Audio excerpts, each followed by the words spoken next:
Millings TV fan, this is Milling. You're tuned into Millings TV. Kamusta po sila? Tayo po ay busy sa kitchen at yan po ang ating isi-share today. At yan po ang ating masarap na chicken. Yan po ang ating lulutuin. May chicken breast po tayo.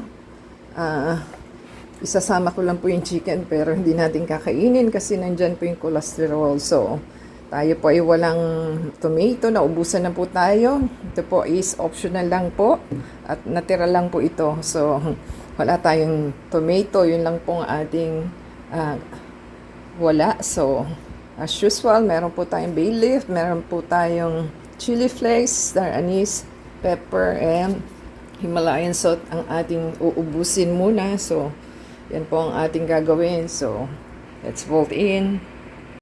Ayan na po, nagayat na natin ang ating mga ricado. So, nakapag-oil na pong ating kaldero. So, yan na pong ating ginawa.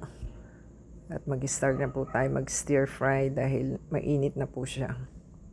So, lagay na po natin ang ating potato para ma-stir fry kahit papaano. Haluin lang po natin. At saglit lang naman po yan. Ayan, okay na po siya. So, kunin na po natin.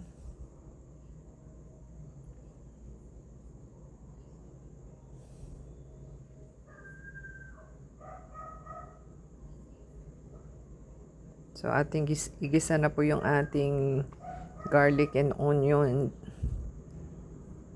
Pero kung meron po kayong tomato, lagyan po nila ng tomato. Mas masarap po ang isa. Since now, out of stock na po tayo. Wala po tayong tomato as of now. So, ilagay na po natin ang ating mga ricado. At igisin lang po natin.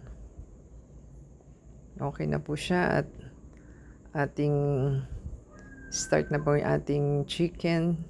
Para mag-isa ang ating chicken.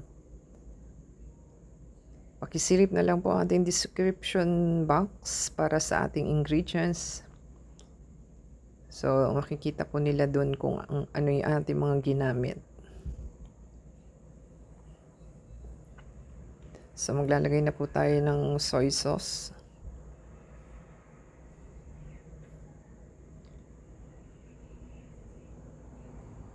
So, pag nag-induction cooker po tayo nagbo-voice over lang kasi static po yung ating induction cooker sa ating phone. So, okay na po ang ating ginisang chicken na breast.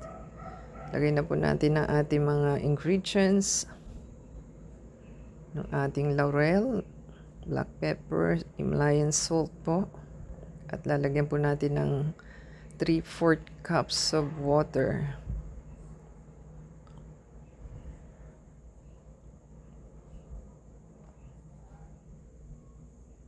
So, yan lang po natin pakuluin ng ating chicken.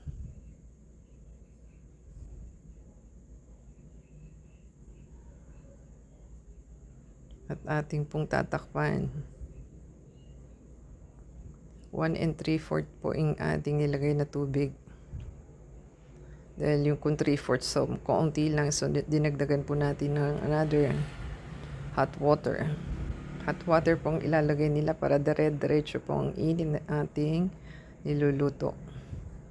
So, isahog na po natin ang ating stir fry na potato para po maluto na siya. So, ayan.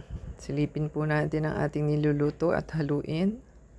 At tanggalin po muna natin ang ating mga scum. So, impurities po kasi yung scum ng ating chicken. So, tanggalin po natin bago nyo haluin. Kasi pag hinalo nyo na, bababa yung ating scum ng ating iluluto. So, lagay na po natin ang ating ketchup at ating simutin.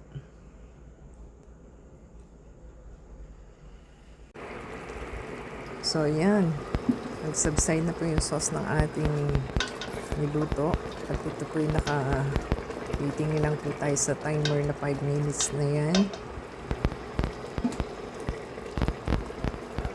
Yan, 5 minutes na lang po ating hinihintay.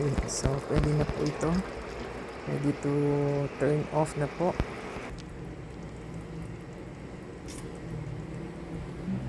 Ayan, kamiling Stevie pa ng ating masarap na nilutong chicken na ating nilagyan ng ng laurel at saka ng star anise. So, give us a thumbs up po, comment down below po, at maganda po ang ating induction cooker dahil may timer po siya. So, sinet po natin sa 30. So, give us a thumbs up, comment down below po sa ating niluto, and subscribe po sila. And don't forget to play po yung ating ads and video at doon lang po tayo na monetize. At the same time, add us sa Facebook, Twitter, TikTok, and Instagram. Until next time po, God bless everyone.